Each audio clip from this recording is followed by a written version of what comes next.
નમસ્તે વિદ્યાર્થી મિત્રો, શ્રી નીલરાજ શૈક્ષણિક સંકુલની યુટ્યુબ ચેનલ પર આપ સૌનું સ્વાગત છે. આજે ધોરણ 10માં વિજ્ઞાન વિષયમાં આપણે પ્રકરણ નંબર 7 ભણી રહ્યા છીએ. તેમાં આજે આપણે માનવ મગજ વિશે અભ્યાસ કરવાનો છે. આપણે ઘણા એવા પ્રશ્ન થતા કે શું કરોડરજ્જુનું કાર્ય માત્ર પરાવર્તિત ક્રિયા કરવાનું જ છે? નિશ્ચિત રૂપથી નહીં, કારણ કે આપણે જાણીએ છીએ કે આપણે વિચારશીલ પ્રાણીઓ છે, કે આપણે વિચાર કરીએ છીએ કે કરોડરજ્જુ છે તે ચેતાઓની બનેલી હોય છે, જે વિચારવા માટે માહિતી આપે છે. કે કરોડરજ્જુમાંથી ચેતાઓ પસાર થાય છે અને એ ચેતાઓની બનેલું હોય વિચાર માટે માહિતી આપે. માત્ર શું પરાવર્તિત ક્રિયા જ કરે છે? કોઈ પણ વસ્તુ ઉપર હાથ અટકે તો તરત લઈ લો, એ એક જ કામ કરે છે પરાવર્તિતનું, એમ પરાવર્તિત પ્રતિચાર એમ. આ ક્રિયામાં તો કે ચેતાઓની જટિલ સંરચનાઓ સંકળાયેલી છે, જે મગજમાં આવેલી છે, જે શરીરનું મુખ્ય સંકલન કેન્દ્ર છે વિચારવા માટેની પ્રક્રિયા. કે મગજ અને કરોડરજ્જુ છે તે મધ્યસ્થ ચેતાતંત્ર બનાવે છે, જેને આપણે CNS સેન્ટ્રલ નર્વસ સિસ્ટમ કહીએ છીએ. મગજ અને કરોડરજ્જુ જોડાઈને તે તો કે શરીરના બધા ભાગોમાંથી સૂચનાઓ પ્રાપ્ત કરે છે અને તેનું સંકલન કરે. શરીરના બધા ભાગમાંથી સૂચનાઓ પ્રાપ્ત કરે છે અને તેઓનું સંકલન એટલે કે ભેગું કરે છે. કે આપણે આપણી ક્રિયાઓના વિષયમાં પણ વિચારીએ છીએ કે લખવું, વાત કરવી, એક ખુરશીને ફેરવવી, કોઈ કાર્યક્રમ સમાપ્ત થતાં તાળી પાડવી વગેરે પૂર્ણ નિર્વિત અને સ્વૈચ્છિક ક્રિયાઓના ઉદાહરણ છે. કે મગજ છે તે સ્નાયુઓ સુધી સંદેશાઓ મોકલે છે અને આ એક એવા માર્ગ છે જેમાં ચેતાતંત્ર છે તે સ્નાયુને સંવેદના મોકલે છે. એ પરિવર્તી ચેતાતંત્રની મદદથી મધ્યસ્થ ચેતાતંત્ર અને શરીરના અંગો વચ્ચે સંપર્ક સ્થાપવો છે તે શક્ય બને. આ બધું છે આપણે 9મા ધોરણમાં શીખી ગયા છીએ કે પરિવર્તી ચેતાતંત્રનું, મધ્યસ્થ ચેતાતંત્રનું વગેરે. કે જેમાં મગજમાંથી નીકળતી મસ્તિષ્ક ચેતાઓ છે, મગજમાંથી ચેતાઓ નીકળે શું કહેવાય? મસ્તિષ્ક ચેતાઓ. અને કરોડરજ્જુમાંથી નીકળતી કરોડરજ્જુ ચેતાઓ સહાયક બને. એવો પ્રશ્ન આવે કે મગજમાંથી નીકળતી ચેતાઓને શું કહેવાય? તો કે મસ્તિષ્ક. અને કરોડરજ્જુમાંથી નીકળતી ચેતાઓને કરોડરજ્જુ ચેતાઓ કહે. આમ મગજ વિચારો મુજબ કાર્ય કરવા પ્રેરે છે.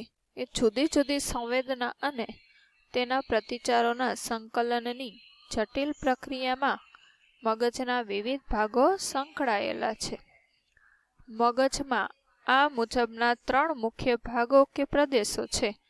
એમાં ક્યાં ક્યાં છે? તો અગ્ર મગજ, બીજું મધ્ય મગજ અને ત્રીજું છે પશ્ચ મગજ. આપણે મગજનો મુખ્ય ભાગ કયો છે? તો કે વિચારવા વાળો ભાગ છે એ શું છે? તો કે અગ્ર. કે આપણે વિચારની પ્રક્રિયા થાય છે એ ક્યાં આવે છે? તો કે અગ્ર મગજમાં એનો સમાવેશ થાય છે. તેમાં વિવિધ ગ્રાહી એકમોથી સંવેદનાઓ મેળવવા માટેના વિસ્તારો આવેલા હોય. કે તેમાં તો કે વિવિધ ગ્રાહી એકમોથી સંવેદનાઓ મેળવવા માટેના વિસ્તારો આવેલા છે. અગ્ર મગજના અલગ અલગ વિસ્તારો જેવા કે શ્રવણ, ઘ્રાણ, દ્રષ્ટિ વગેરે માટે વિશિષ્ટકરણ પામેલા. કે અગ્ર મગજ છે એના અલગ અલગ ભાગો છે તે સાંભળવા માટે, સૂંઘવા માટે, જોવા માટે વગેરે માટે વિશિષ્ટકરણ પામેલા, કે એનું કાર્ય કરે. તેમાં સહનિયમનના સ્વતંત્ર ક્ષેત્ર હોય છે, જેમાં સંવેદનાઓનું અર્થઘટન અન્ય ગ્રાહી એકમથી પ્રાપ્ત સૂચનાઓ વડે તેમજ પહેલેથી જ મગજમાં એકત્રિત થયેલી માહિતી વડે કરવામાં આવે. કે વિવિધ ભાગો એમ સંવેદનાનું અર્થઘટન છે એ તો કે પહેલેથી એકત્ર કરેલી માહિતી દ્વારા કરવામાં આવે. આ બધા પર આધારિત એક નિર્ણય લઈ શકાય છે અને ક્રિયા અને સૂચનાઓ ચાલક ક્ષેત્ર સુધી કેવી રીતે પહોંચાડી શકાય, જે ઐચ્છિક સ્નાયુઓની ક્રિયા નિયંત્રિત કરે છે. જેમ કે આપણા પગમાં આવેલી સ્નાયુ પેશી. કે ઐચ્છિક, આપણે ઐચ્છિક અને અનૈચ્છિક સ્નાયુ હોય કે જે આપણી ઈચ્છા મુજબ કાર્ય કરે એ ઐચ્છિક કહેવાય ને આપણી ઈચ્છા મુજબ ન કરે કે હૃદયના સ્નાયુઓ હૃદય સ્નાયુ છે એ અનૈચ્છિક છે, આપણી ઈચ્છા મુજબ કાર્ય કરતા નથી. બાકી બધી સ્નાયુ બી જે હાથની પગની જોઈએ તે બધી ઐચ્છિક કે આપણી ઈચ્છા થાય પગ હલાવો છે તો હલે એમ. જો કે કેટલીક સંવેદનાઓ જોવા કે સાંભળવાથી પણ વધારે જટિલ છે.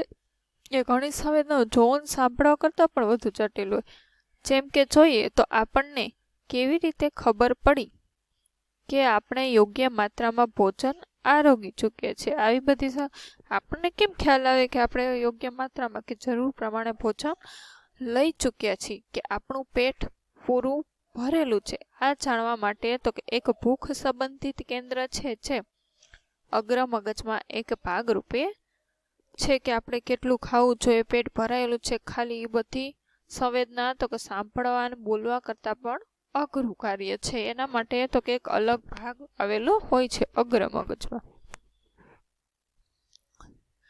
જો આ પાર્ટ છે એ અગ્ર મગજનો છે, આ છે એ શું છે તો કે મધ્ય મગજ, જ્યાં પ્રવાહી આવેલું હોય. જો હાઇપોથેલેમસ ગ્રંથિ, અને આ શું છે પશ્ચિમ મગજ, એમાં પોન્સ અને સેતુ આ બધો ભાગ, લંબમજ્જા, અનુમસ્તિષ્ક ને કરોડરજ્જુ વગેરે આવેલું હોય.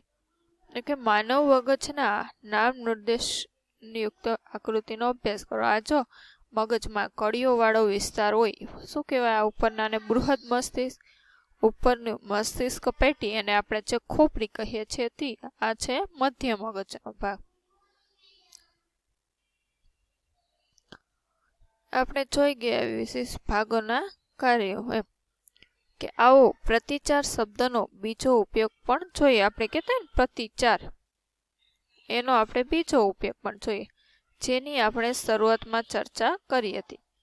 કે જ્યારે આપણે કોઈ એવા ખાદ્ય પદાર્થને જોઈએ છીએ જે આપણને પસંદ હોય તો અનાયાસે આપણા મોઢામાં પાણી આવી જાય.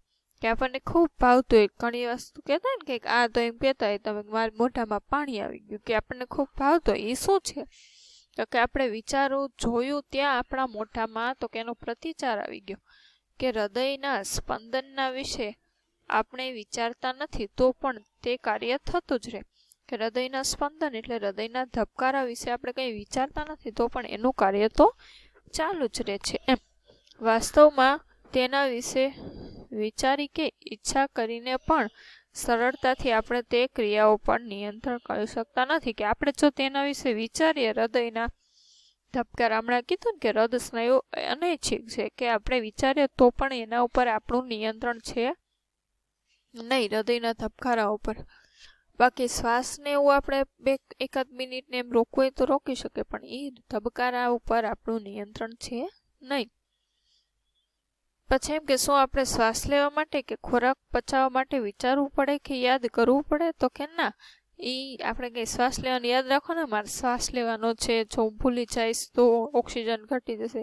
આ બધી ક્રિયાઓ તો કે તેની જાતે જ થતી હોય છે. કે આમ સામાન્ય રીતે કીકીના કદમાં પરિવર્તન જેવી પરાવર્તી ક્રિયા અને ખુરશીને ખસેડવા જેવી વિચારી ક્રિયાની વચ્ચે એક અન્ય સ્નાયુ ગતિનો સમન્વય છે, જેના પર પણ આપણા વિચારનું કોઈ નિયંત્રણ હોતું નથી. આ અનૈચ્છિક ક્રિયાઓ મધ્ય મગજ અને પશ્ચિમ મગજથી નિયંત્રિત હોય છે. કે આ બધી અનૈચ્છિક ક્રિયાઓ હૃદયનું ધબકવું ને બધું મધ્ય મગજ અને પશ્ચિમ મગજ દ્વારા નિયંત્રિત કંટ્રોલમાં હોય છે, કે એ બધું કાર્ય એ સંભાળે.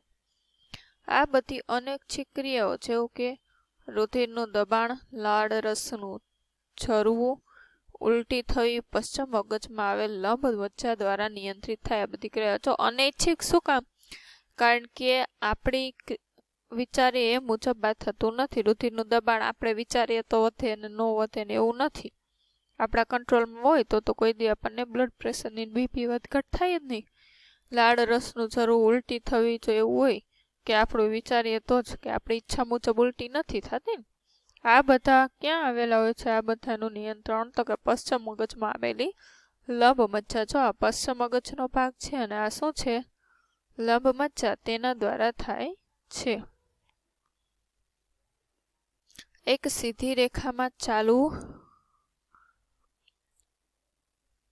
પછી સાયકલ ચલાવવી, એક પેન્સિલ ઉપાડવી વગેરે જેવી ક્રિયાઓ વિચારી શકાય કે આપણે વિચારીને કરી શકીએ કે આપણા કંટ્રોલમાં હોય ઐચ્છિક ક્રિયાઓ કે પશ્ચિમ મગજમાં આવેલ ભાગ અનુમસ્તિષ્ક દ્વારા સંભવ છે જે ઐચ્છિક ક્રિયાઓની ચોકસાઈ અને શરીરની સમસ્થિતિ અને સંતુલન માટે જવાબદાર. કોના દ્વારા થાય તો કે અનુમસ્તિષ્ક દ્વારા, તો કે પશ્ચિમ મગજમાં આવેલ અનુમસ્તિષ્ક દ્વારા આ બધી ક્રિયાઓ થાય છે.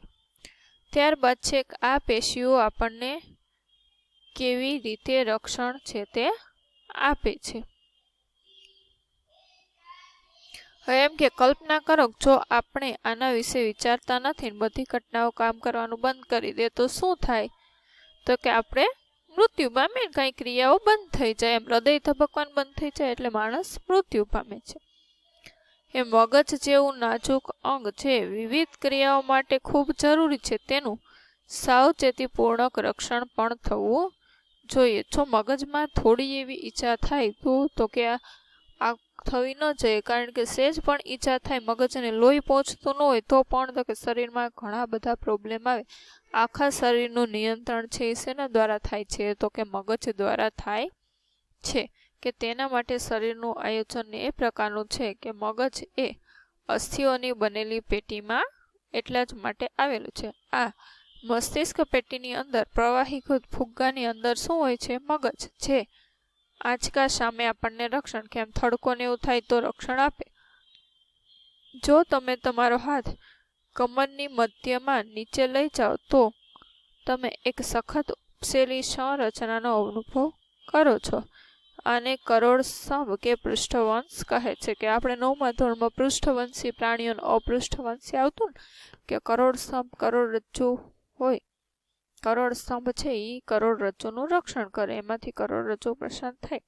આપણે શું કહીએ છીએ મણકા કહીએ છીએ ને કે એમાં આવેલી હોય કશેરુકા એને કહેવાય. ત્યારબાદ આ ચેતાપેશી કેવી રીતે ક્રિયા કરે છે એ આપણા કોર્સમાંથી આ વર્ષ માટે નીકળી ગયો છે.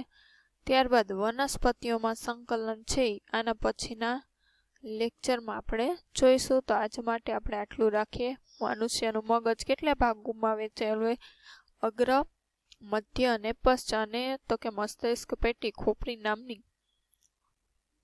પેટીમાં તે વચ્ચેના ભાગમાં પ્રવાહીમાં રક્ષાયેલું હોય એટલે એને થડકોને એવું કાંઈ લાગતું નથી. આ મધ્ય મગજ છે એ હાઇપોથેલેમસ, એમાં પ્રવાહી હાઇપોથેલેમસ નામનું હોય ને પિટ્યુટરી ગ્રંથિ, આ બૃહદ મસ્તિષ્ક છે, મસ્તિષ્ક પેટી ને વગેરે. આજ માટે આટલું રાખીએ. જય હિન્દ, જય ભારત, અસ્તુ.